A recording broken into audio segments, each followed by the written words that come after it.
জয় গুরু, হরে কৃষ্ণ। সবাইকে আবার একটা নতুন ব্লগে স্বাগতম। তো আজকে সাডেনলি আমরা প্ল্যান করে বেরিয়ে পড়ছি দার্জিলিংয়ের উদ্দেশ্যে। তা এখন ঘড়িতে বাজে 8:30 আর দেখছো আমি পুরোপুরি রেডি। এবার বেরিয়ে পড়ার পালা। চলো তোমাদের সবাইকে নিয়ে যাই। তো আমাদের বাইক পুরোপুরি রেডি, দেখতে পাচ্ছ। আসলাম। হ্যাঁ,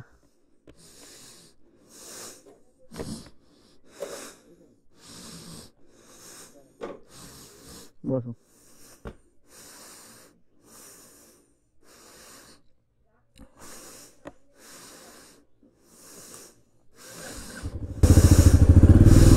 আসলাম।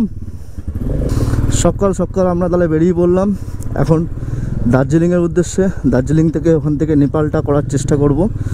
তা নেপালটা হয়তো করব। তোমরা এই সিরিজটা দেখো, আশা করি ভালো লাগবে। আর এই পুরোপুরি সেট আপ কিন্তু তোমাদের জন্য, তোমাদের কাছে যাতে ভালোভাবে ভিডিও যাতে উপস্থাপনা করতে পারি। আশা করি তোমাদের ভিডিওগুলো ভালো লাগবে। আর প্লিজ ভিডিওগুলো একটু শেয়ার করো, নাহলে কিন্তু আমাদের পরিবারের সদস্য সংখ্যা কিন্তু বাড়বে না। তাহলে অবশ্যই একটু শেয়ার করো ভিডিওগুলো। আশা তো রাখতেই পারি তোমাদের কাছ থেকে, তোমরা হচ্ছে কি আমার ফ্যামিলির মেম্বার। আমরা যখন বাড়ি থেকে বেরিয়েছিলাম তখন কিন্তু ছিল মিটার, দেখতে পাচ্ছ 1272.6। দেখো, আশা করি দেখতে পেলে 1272.6 এখন হয়ে রয়েছে। ওই ধরো 100 মিটার মতন এদিক ওদিক হয়েছে, 1272.5 ছিল। এখন আমরা বেরিয়ে যাবো সন্তোষপুরের উদ্দেশ্যে। আর তোমরা কিন্তু এই মিটারটা দেখানোর একটাই উদ্দেশ্য, যেটা হচ্ছে কি তোমরা দেখতে পারবে আমি আজকে কত কিলোমিটার পর্যন্ত রাইড করলাম, কত দূর পর্যন্ত পৌঁছালাম, আর তার দূরত্বটা দেখতে পারবে তোমরা অবশ্যই। আর সেই ক্ষেত্রে তোমাদের সুবিধাই হবে আশা করা যায়। তোমাদের এই সন্তোষপুর দিয়ে নিয়ে যাওয়ার একটাই উদ্দেশ্য, সন্তোষপুর দিয়ে যে রাস্তাটা হয়েছে তার কন্ডিশন তোমাদের সঙ্গে শেয়ার করব। আর আমার বাড়ি দত্তপুকুর, যেহেতু দত্তপুকুর থেকে সন্তোষপুরটাই কাছাকাছি, সন্তোষপুর হয়ে আমরা পুরো চলে যাব শিলিগুড়ির উদ্দেশ্যে। তা এখন সন্তোষপুরের দিকে আমরা এগিয়ে যাচ্ছি। সন্তোষপুরের দিকে কিন্তু তোমার মানে রাস্তা পুরো কিন্তু 4 লেন হয়ে গেছে, আর কিছু কিছু জায়গায় 2 লেন আছে। তা সেটাও হয়তো আশা করি ভবিষ্যতে যত সম্ভব হোক তাড়াতাড়ি হয়তো ঠিক হয়ে যাবে আশা করা যায়। আমরা আর কিছুক্ষণের মধ্যে কিন্তু সন্তোষপুর মোড়ে উঠবো। সন্তোষপুর মোড় থেকে আমরা ডান দিকে চলে যাব, আর বাঁ দিকে চলে যাবে পুরো বারাসাত হয়ে এয়ারপোর্ট। আমরা কিন্তু বাঁ দিকে যাব না, ডান দিক চলে যাব। আর ডান দিকে যাব আমরা এখন তালখোলা বকখালি রোড, সেটা ধরবো, যেটা কিন্তু আগে ছিল NH-34, এখন হয়ে গেছে কিন্তু NH-12।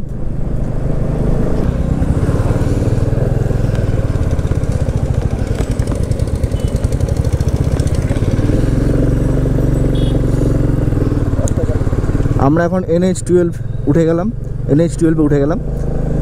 আর রাস্তার কন্ডিশন তোমরা দেখতেই পারবে। আমার কিন্তু আগের যে রাইডটা ছিল সেই রাইডের মতনই কিন্তু এইবারও কিন্তু আমার প্লেয়ার হিসেবে কিন্তু আছে কিন্তু ক্যাপ্টেন। আর তোমরা হয়তো ক্যাপ্টেনকে চিনবে, বিহারীনাথ যে সিরিজ যেটা ছিল, বিহারীনাথ পাহাড়ে আমি যে গেছিলাম, সেখানে কিন্তু ক্যাপ্টেন কিন্তু আমার সঙ্গে গেছিলো। আর প্রত্যেকটা ট্রিপেই, ম্যাক্সিমাম ট্রিপেই থাকবে কিন্তু ক্যাপ্টেন থাকবে আমার পাশে।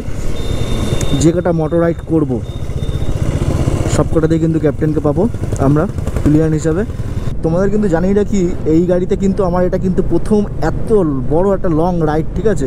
এর আগে কিন্তু তোমরা দেখেছিলে যে বিহারীনাথ পাহাড় গেছি, সেই রাইডটা কিন্তু আমার মামা বাড়ি থেকে ছিল, আসানসোল থেকে, যেটা ওখান থেকে বেশিটা দূরত্বটা বেশি তো ছিল না। আর এখান থেকে কিন্তু আমাদের যে বাড়ি থেকে একদম পুরো চলে যাবো যে দার্জিলিং হয়ে চেষ্টা করব নেপাল যাওয়ার। এটা কিন্তু অনেকটাই কিন্তু কিলোমিটার। আজকে কিন্তু শিলিগুড়ি পর্যন্ত মারবো, 524 কিলোমিটার দেখাচ্ছিল। তা 524 কিলোমিটার কিন্তু কম না, অনেকটাই বড় রাইড আমার কাছে, কারণ এটা কিন্তু আমার পুরোপুরি প্রথম এত বড় লং রাইড, আর পুরোটাই কিন্তু আমি গাড়ি চালাবো। এই আমরা এখন উঠে গেলাম NH-12-এর একদম পুরো, যেটা 4 লেন, যেখান থেকে শুরু সেখানে ঢুকে গেলাম। শিলিগুড়ি এখান থেকে দেখাচ্ছে, আর বাঁ দিকে কিন্তু কল্যাণী ঢুকে যাবে। বাঁ দিকে চলে যাচ্ছে কিন্তু কল্যাণী, ঠিক আছে। আর সামনে কিন্তু টোল বুথ, যেটা বলে 2 কিলোমিটার বাঁ দিকে কিন্তু কল্যাণী চলে যাচ্ছে। কল্যাণী এইমস কিন্তু এই সামনেই পড়বে, দেখো লেখা আছে কল্যাণী এইমস। আর আমরা চলে যাচ্ছি কল্যাণীকে পার করে কৃষ্ণনগরের উদ্দেশ্যে। আমাদের যে যাত্রাপথের কিন্তু ফার্স্ট যে টোল গেট, সে ফার্স্ট টোল গেট কিন্তু Barasat Krishnanagar NH-12 first toll gate যেটা, সেটা হচ্ছে কি এটা দেখো। কল্যাণী বাঁদিকে ফেলে পার করলেই আর 1-1.5 কিলোমিটারের মধ্যে কিন্তু তোমাদের এই টোল গেট পড়ে যাবে।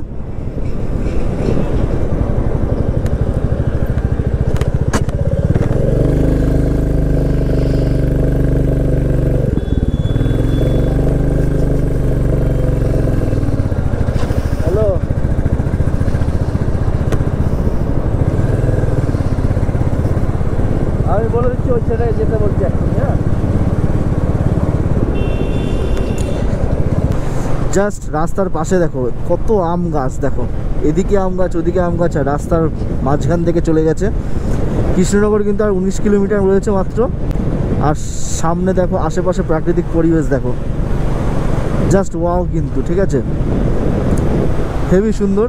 আর এই হচ্ছে গিয়ে রাস্তার কন্ডিশন দেখতে পাচ্ছ।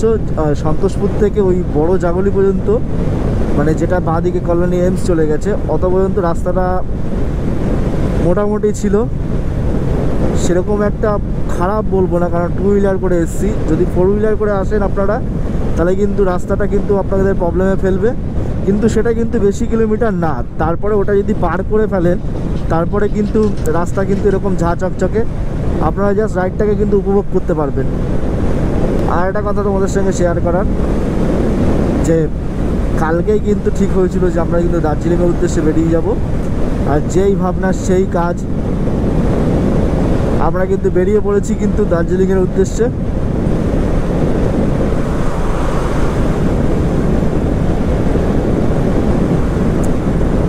বাঁ দিকে কিন্তু চলে গেছে কিন্তু শান্তিপুর রেল স্টেশন, আর মালদা এখান থেকে দেখাচ্ছে 223, বহরমপুর দেখাচ্ছে 109। আমরা কিন্তু এখন রয়েছি কিন্তু ফুলিয়া শান্তিপুরের।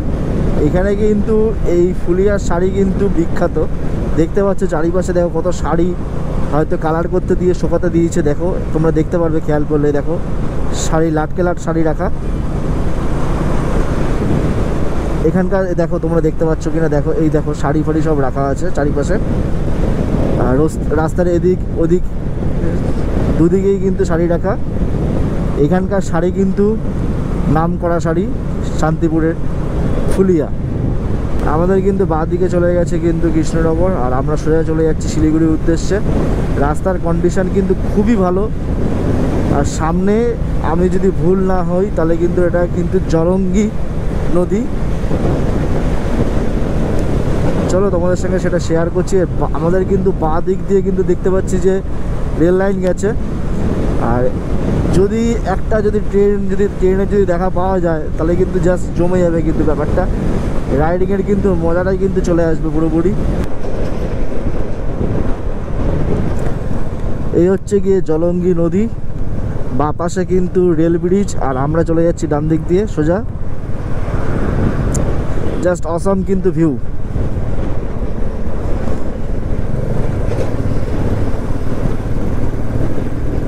দেখো দুদিকে এত সুন্দর যে গাছ গাছালি, একটা প্রাকৃতিক দৃশ্যটা কিন্তু একটা আলাদাভাবেই ফুটে উঠেছে।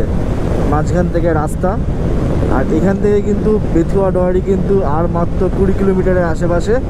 তোমাদের সঙ্গে কিন্তু একটাই কথা কিন্তু শেয়ার করা, যেটা হচ্ছে গিয়ে জীবন কিন্তু কিছুক্ষণের, কিছু সময়ের, কিছু দিনের, কখন কি হবে বলা যায় না। তা তোমাদেরকে একটাই কথা বলার, যে তোমরা কিন্তু জীবনটাকে উপভোগ করো, ঘুরে বেড়াও, তোমরা উপভোগ করো প্রাকৃতিক সৌন্দর্য। এক একটা জায়গায় কিন্তু এক একটা সৌন্দর্য, যেই সৌন্দর্য কিন্তু তোমাদের ভবিষ্যতে কিন্তু একটা ভালো স্মৃতি দিয়ে থাকতে বাধ্য করবে। আর মরে গেলে তো মরেই যাওয়া হবে না, টাকা পয়সা জমি আর কি হবে, তাই বলছি জীবনটাকে উপভোগ করো তোমরা। আমরা কিন্তু দেখতে দেখতে কিন্তু বেথুয়া ডোয়ারির যে জঙ্গল, সেই জঙ্গলে চলে আসছি। জঙ্গলের মাঝখান থেকে রাস্তা থেকে আমরা চলে যাচ্ছি সোজা শিলিগুড়ির উদ্দেশ্যে।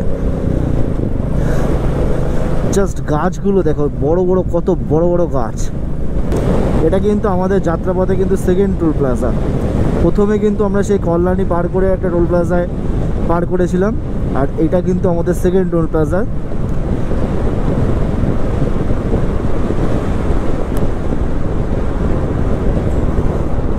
আমরা ডান দিকে টোল ফ্লে, বাঁ দিক দিয়ে চলে যাব বাইক লেনে।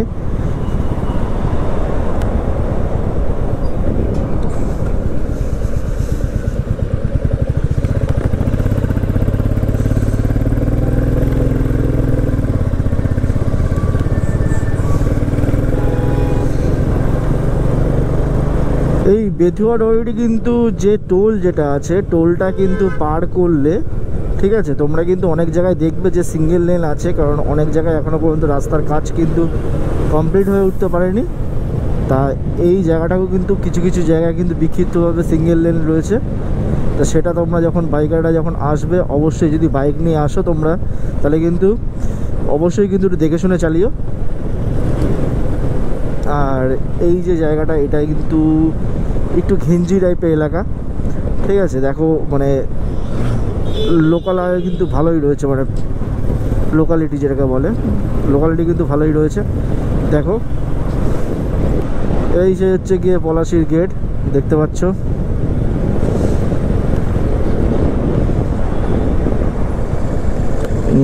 দেখো পলাশি স্মৃতিসৌধ।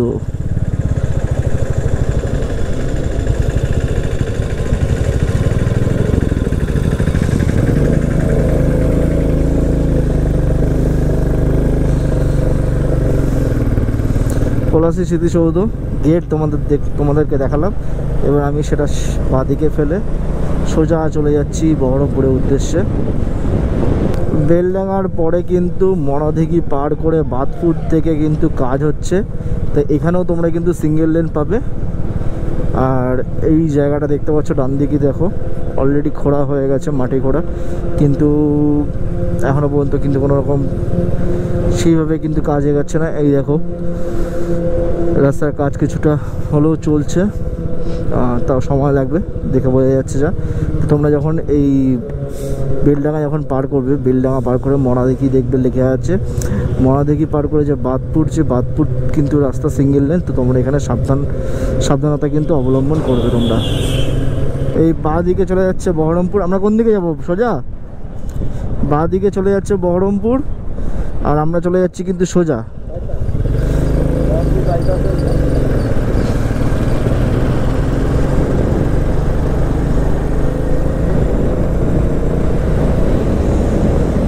চলো তোমাদের এখানে কিছুটা ড্রোন শটে দেখাই কেমন লাগে, জাস্ট রোডটা তোমাদের দেখাই তোমাদের। চলো এক জায়গায় দাঁড়াতে হবে, দাঁড়িয়ে তারপর ড্রোন শট তোমাদের সঙ্গে শেয়ার করবো। না এখানে দাঁড়াই, এখানটা দাঁড়াই।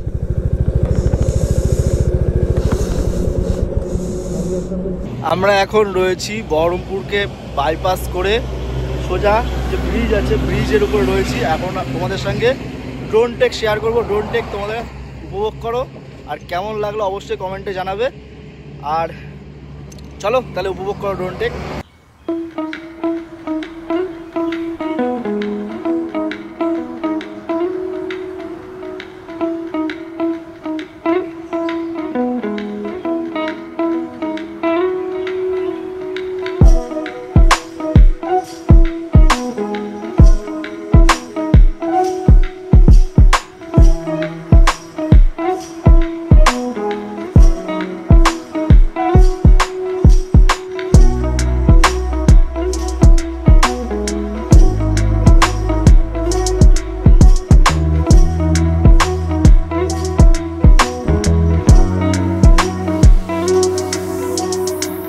তোমরা কিন্তু অবশ্যই জানাবে ড্রোন টেক তোমাদের কেমন লাগলো।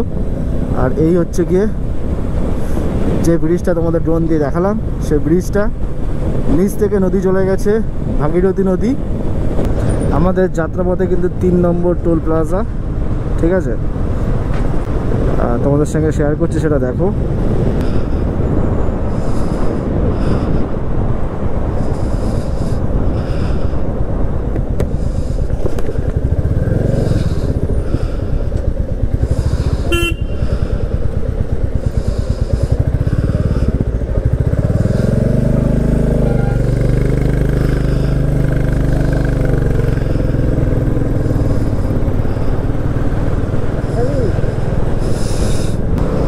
আমাদের কিন্তু 3 নম্বর টোল প্লাজা কিন্তু আমরা পার করে ফেললাম। সোজা কিন্তু বলসন্ডা, ঠিক আছে, সোজা কিন্তু বলসন্ডা চলে যাচ্ছে। আর এই বাঁ দিকে ঢুকে যাচ্ছে হচ্ছে গিয়ে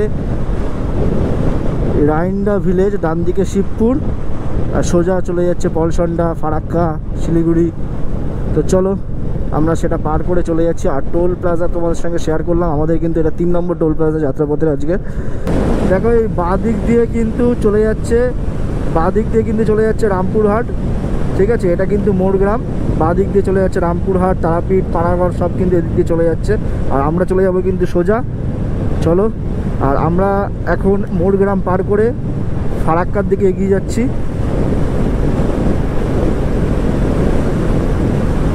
ধুলিয়ানে ঢোকার আগে এটা কিন্তু আইরন ব্রিজ দেখতে পাচ্ছ। আর এই ডান দিক দিয়ে কিন্তু রেল লাইন চলে গেছে। আর এখান থেকে আমরা চলে যাচ্ছি সোজা ফারাক্কার উদ্দেশ্যে, শিলিগুড়ির উদ্দেশ্যে। খুব সুন্দর লাগছে কিন্তু দেখো ব্রিজটাকে।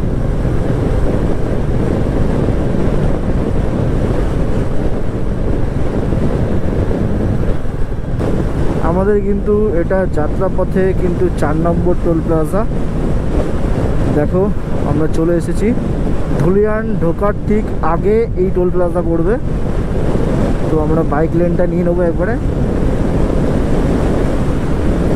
এখান থেকে কিন্তু ধুলিয়ান, এই টোল প্লাজা থেকে কিন্তু ধুলিয়ানের দূরত্ব প্রায় 15-16 কিলোমিটার হবে। একদম বাঁদিকে চলে যাবো আমরা।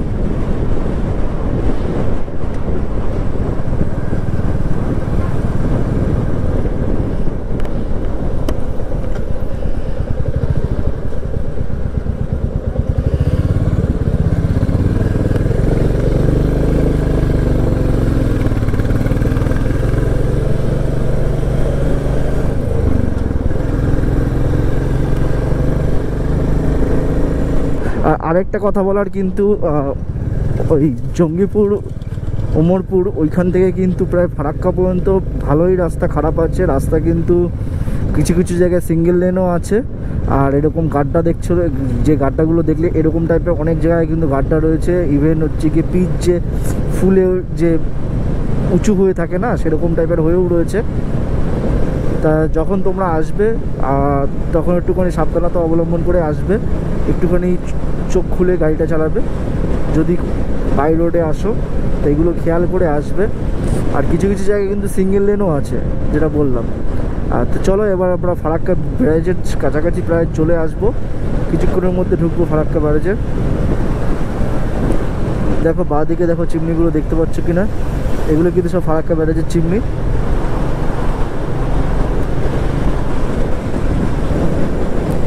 দেখো গুয়াহাটি সোজা শিলিগুড়ি বলতে বলতে দেখো আমরা কিন্তু ফারাক্কা যে ব্রিজ আছে সেই ব্রিজের উপরে কিন্তু ব্যারেজের উপরে কিন্তু চলে আসলাম।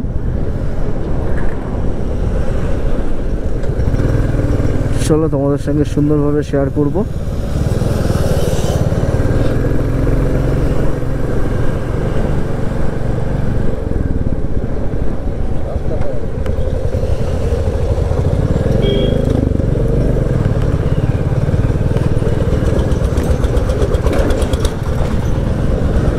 আমরা কিন্তু ফারাক্কা ব্যারেজ কিন্তু পার করছি। আর ফারাক্কা ব্যারেজের যেখান থেকে আমরা আসলাম ওদিকটা কিন্তু মুর্শিদাবাদ, আর সোজা চলে যাচ্ছি আমরা মালদার দিকে। আমরা এই ফারাক্কা ব্যারেজটা পার করলে মালদা ডিস্ট্রিক্টে ঢুকে যাব। আর ওইদিকে তোমরা দেখতে পাচ্ছ কিনা জানি না, ডান দিকে দেখতে পাচ্ছ কিনা, ডান দিকে কিন্তু নতুন করে কিন্তু ব্রিজ তৈরি হচ্ছে। আর এই ব্রিজটার কিন্তু রাস্তার অবস্থা একদমই খারাপ। আর এই ফারাক্কা ব্যারেজে কিন্তু প্রায় 108টা না 9টা, ঠিক আছে, আমার ঠিক মনে নেই, ছোটোবেলায় আমি এসেছিলাম যখন, তখন আমাকে শুনেছিলাম যে 100টার উপরে তো হবেই গেট আছে। তা তোমরা যদি কেউ জেনে থাকো অবশ্যই কমেন্ট বক্সে জানিও আমাকে।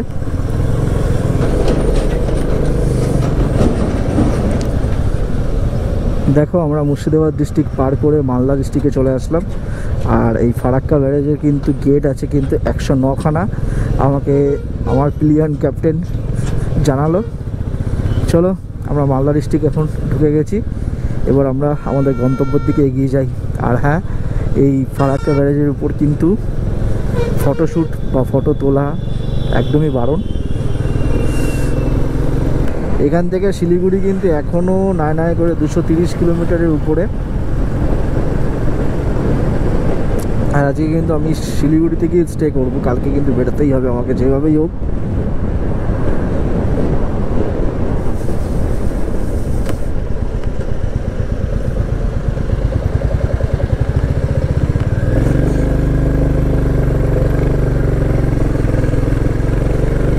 হালকা ঘুম ঘুম পাচ্ছে।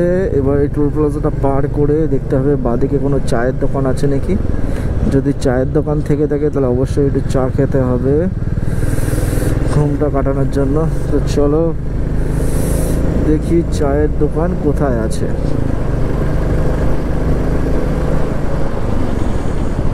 আমরা কিন্তু এখন প্রায় বলতে পারো রায়গঞ্জ পার করছি। রায়গঞ্জ পার করে এখন সোজা চলে যাচ্ছি শিলিগুড়ির উদ্দেশ্যে। দেখো প্রায় অন্ধকার হয়ে আসছে ভাব।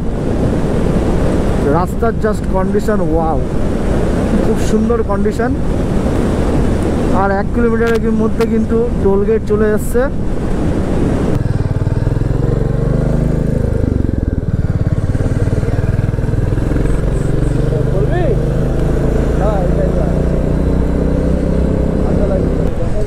কিষানগঞ্জ কিন্তু 28 কিলোমিটার ডান দিকে, শিলিগুড়ি কিন্তু ডান দিকে 127 কিলোমিটার। তো আমরা এখন ডান দিক চলে যাব।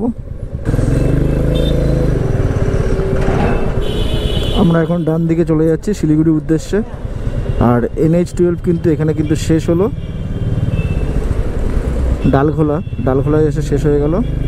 এবার আমরা ডান দিকে চলে যাচ্ছি। আমাদের যাত্রাপথে কিন্তু সম্ভবত সপ্তম টোল প্লাজা। ঠিক আছে, চলো তোমাদের সঙ্গে সেটাও শেয়ার করে দিলাম। এটা কিন্তু শিলিগুড়ি থেকে প্রায় 30 কিলোমিটার আগে, 30-32 কিলোমিটার আগে এই টোল প্লাজাটা। এই পার করে নিলাম। NH-31 কিন্তু কিছু কিছু জায়গায় ভালো, আবার কিছু কিছু জায়গায় কিন্তু খারাপ অবস্থা হয়ে পড়ে রয়েছে। আর ম্যাক্সিমামটাই খারাপ অবস্থা হয়ে পড়ে রয়েছে। হুটহাট করে যখন মানে গাড্ডাগুলো পড়ছে বাইকের টায়ারের নিচে, তখন মানে কি বলবো, মানে এ যদি মানে একটুখানি লিকপিকে যদি বাইক হয় তাহলে কিন্তু অবস্থা খারাপ।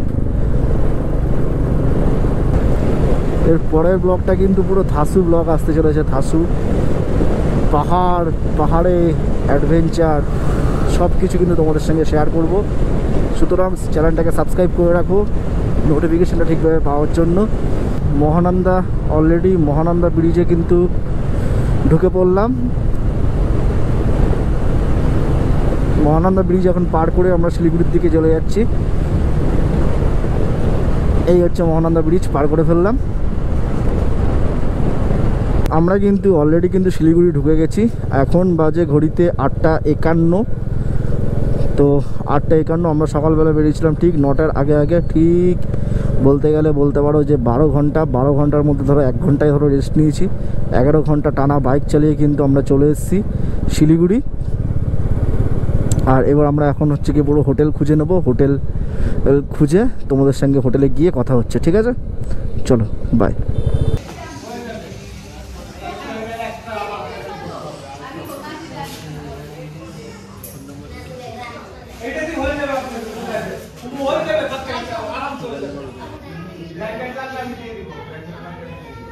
কালকে খুবই টায়ার্ড থাকার জন্য আর ক্যামেরার সামনে আসতে পারিনি। এতটা ব্যাক পেইন হচ্ছিল, কোমর ব্যথা করছিল। তো কালকে আমরা যে হোটেলে থেকেছি সেই হোটেলে যা ভাড়া চেয়েছিল তা আমরা বললাম আমরা কন্টেন্ট ক্রিয়েটার, তো আমাদের সেটা হাফে করে দিল। আর তোমরা যদি আসো তা তোমরা বার্গেইন করে তবেই হোটেলে উঠো। এই হচ্ছে গিয়ে বাথরুম, গিজারের ব্যবস্থা আছে দেখো। আর এরকম আয়না পাবে, টিভি, আয়না, পাখা, এসি। আর বিছানাটা কিন্তু পুরো, খাটটা কিন্তু পুরো কাঠের, সেগুন কাঠ নাকি এটা? হ্যাঁ, সেগুন কাঠের। তোষকও কিন্তু খুব ভালো। আর হ্যাঁ, আরেকটা যেটা কথা, বাইকারদের জন্য কিন্তু আলাদা করে বাইক রাখারও ব্যবস্থা রয়েছে, পার্কিংয়ের ব্যবস্থাও রয়েছে। আর চলো তাহলে ভিডিওটা শেষ করি এখানে, বাই। আর নেক্সট ব্লগটা কিন্তু দেখো অবশ্যই, নেক্সট ব্লগ থেকে কিন্তু আগুন ঝরবে। টাটা।